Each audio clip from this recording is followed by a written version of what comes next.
Hello, I'm Dr. John Smelcer, and welcome to another episode of Ahtna 101. I'm standing here on the campus of University of Missouri, also called Mizzou, where I've been going through cancer treatment for half a year at the Ellis Fischel Cancer Center behind me. My room this time is on the 8th floor, so the highest floor you see, and it's one of those windows looking out. And it's a beautiful February 5th, 2023 day. Pretty darn nice out, so I thought I'd shoot it outside. As I said, this is my last time for cancer treatment. I leave tomorrow. I'm outside because they're going to hang my very last bag of chemo in about an hour or two, and then I'll be stuck inside again. But I wanted to come out here and celebrate and post this episode. And as you can see, I don't have any hair. Haven't had any hair for half a year at least now. But it's over. I'm cancer free. I'm going home for good. I'm going to live. I'm going to keep writing about Ahtna and posting Ahtna 101 YouTubes, hopefully as long as I can, rest of my life. I wanted to talk about the berries. We've been talking about plants. I think our last episode was 110. We've been talking about trees. So now we're with plants that have berries. Now if you have the Ahtna Dictionary in print, that's on page 97. If you have it online or something, then I think it might be 98 by now or 99. But look for plants, and then plants with berries. It's one of my favorite sections. I know Alaska berries. Let me just say this before I post a more specific post of a specific plant or a specific berry, that berries play a really important role in Ahtna. Yes, we have moose and caribou and Dall sheep and bear and goat and all kinds of good meats, and salmon and fish everywhere. But berries play a very important role.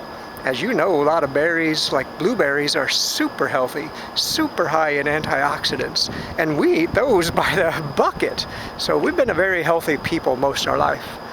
But one other thing about berries is the sense of community. Berry picking is a family thing. I mean, it's a family, it's a friend thing. It's one of the subsistence events we do that really brings people together. It's fun, it's a great way to spend a day, have a picnic. You grab the families, you hop in the vehicles, you go find your favorite berry patch, and these are passed down. People know where their family's favorite berry patches are. When my mom passes, she's asked me to spread her ashes in one of her favorite blueberry patches, and I promised her I will.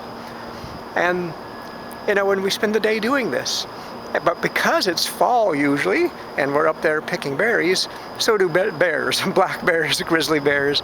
So you're usually armed with a rifle or a handgun because the bears are up there too, and things happen sometime in close proximity by mistake. But berry picking is so important.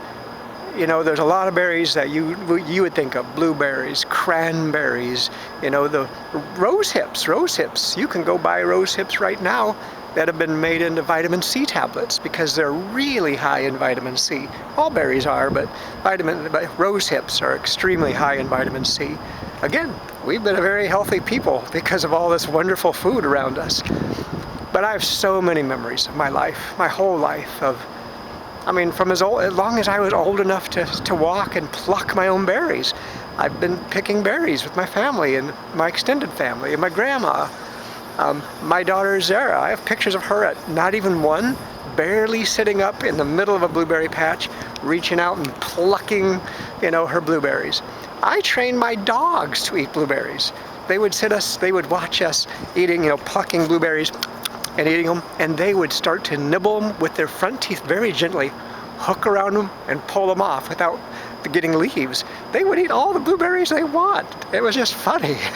And blueberry picking and berry picking is one of those things where you find a great patch and you pick it and pick it and pick it, and when it's almost empty, you see another beautiful patch, just another 10, 20 feet down, and it never ends. By the time the day is over, you find yourself hundreds of yards from where you began, because you just keep, over there. It's like a treasure hunt. You feel like you've discovered something when you find a new patch, and you yell to your friends, over here, but you secretly hide them from other people. You don't tell people where your secret blueberry patches are. That makes me smile. I'm just glad to be alive. Glad to be alive. So in the next episodes, we'll talk more about very specific berries. All my life, I was taught most of Alaska berries we harvest and we use. Some I think are poisonous, but I think I also got a lot of old wives' tales. Oh, if they're white or if they're black or if they're green, don't eat them. If they're purple, red, you can eat them.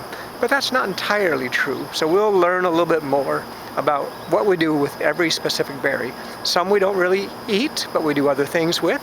Some are for emergency. If we were starving and it was the only thing left, we'd eat it. But generally there's only a handful of berries we use on a more regular basis. I really am excited about berries. I might show you some pictures of me and my family from way back in the 60s and more recent. And I hope you'll stay tuned for the next episode. Our word in general for berries is just gigi. Gigi too would be berry juice, which is also the word we use for wine. See, it's made from berries, grapes, berry juice, gigi too. But every word for every blueberry is very different. So, all right, thank you for joining me today here at the Ellis Fischel Cancer Center in Columbia, Missouri. Thank you.